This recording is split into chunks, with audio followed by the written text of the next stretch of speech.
The General Lee, and almost done with it. I actually got all the tape off of it. I went back in, and there's a couple places I need to touch up, like around the edges of the door.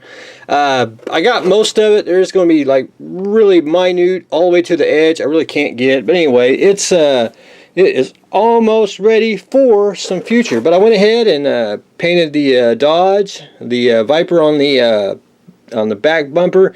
I couldn't really find a picture of this being black, so I'm just going to leave it orange. I looked the best I could, but I just didn't see it. But the front here is actually black, so I got it painted black. I got a little overspray, but I got to get some, take a little bit of alcohol and wipe that off, and we'll be good to go. Anyway, I should have taped more of it off, but I thought, hey, I put the airbrush on low setting. I was like, surely I won't get no overspray on there, but anyway, I did, so that's easy. We'll clean that off, get that ready to go. Just got to do a little bit of just touch up here and there. I did mask off the Viper emblem on the front there, and also on the back, which it's kind of crazy. It's two different colors, but anyway, there is that. All the decals are on. I'm going to wipe down best I can on the black glass, which is, it's scratched anyway, but I'll try to wipe that down. Then I'm going to put about 2 coats of Future on there. That'll seal in the stickers and just give it a nice good shine and a little bit of durability, and that's pretty much all I can do on that. So next couple of videos are going to be boring. It's just going to look shiny, and I'm going to put a coat on today, put on a coat tomorrow, let it sit for 2 or 3 days, and then by next weekend we'll probably do another little video on it, and then we'll send it to its rightful owner. But anyway, very cool, very fun project, and I think I'll have to find, hopefully I got one in the Ark. If not, I'll have to get me a Viper kit for to make this. I think it's a nice upgrade from the original General Lee. Of course, I always want to make the General Grant, and there's a picture of that, which I'd like to have one of those as well. But anyway, General Lee Viper is just about done.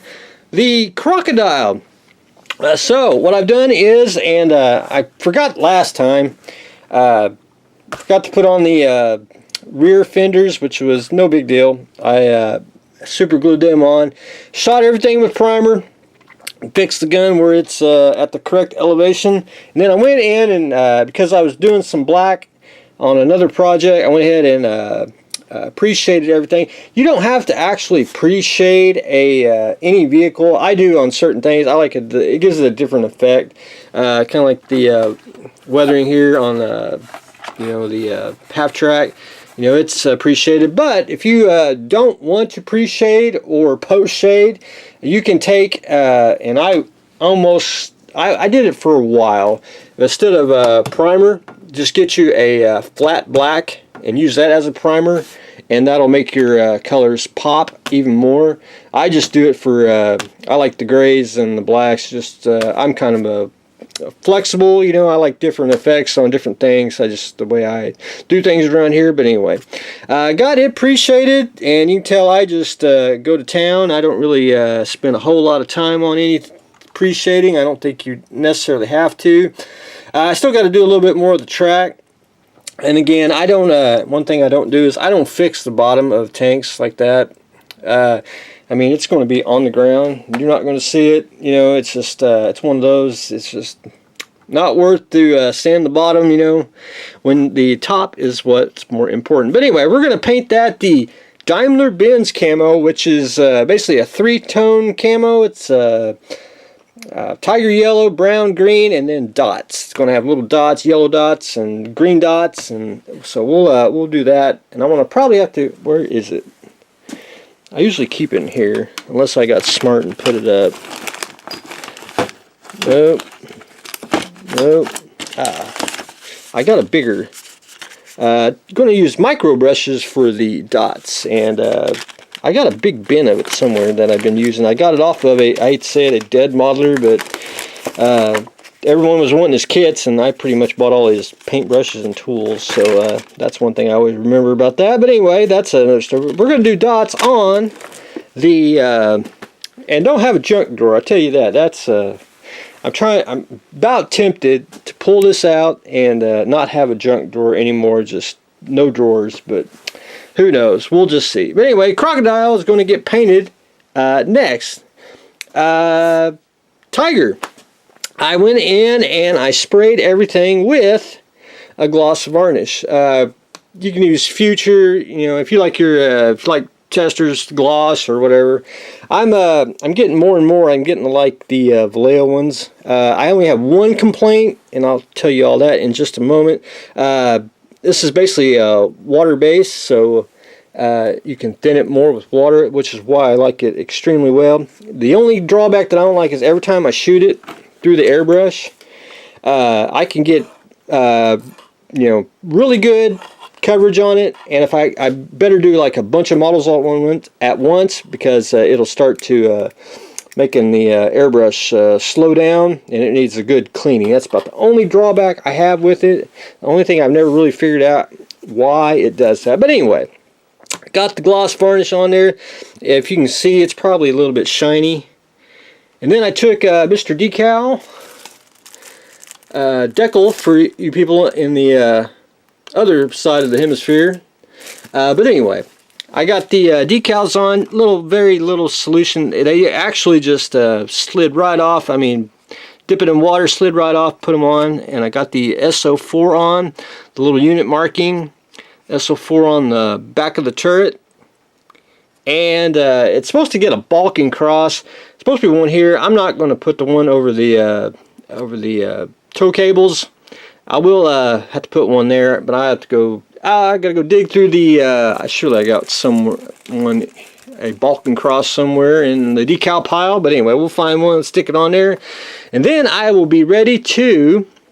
I want to spray some chipping fluid on it, and this is airbrush ready. All you do is pour it in the airbrush and spray it on like you do like a gloss. And then I had to go get me some white paint too, which is kind of my favorite white so far is Vallejo Model Air one. I think it's really opaque. And I'm going to spray that on, and then we'll take, not this brush, but we'll take a brush, and we'll start doing the winter whitewash chipping effect, so we'll be good to go. The barrel gun, I actually, the decal on it, I actually painted the exhaust, but I had to paint it all black all the way because it was clear and white, so that worked out just great.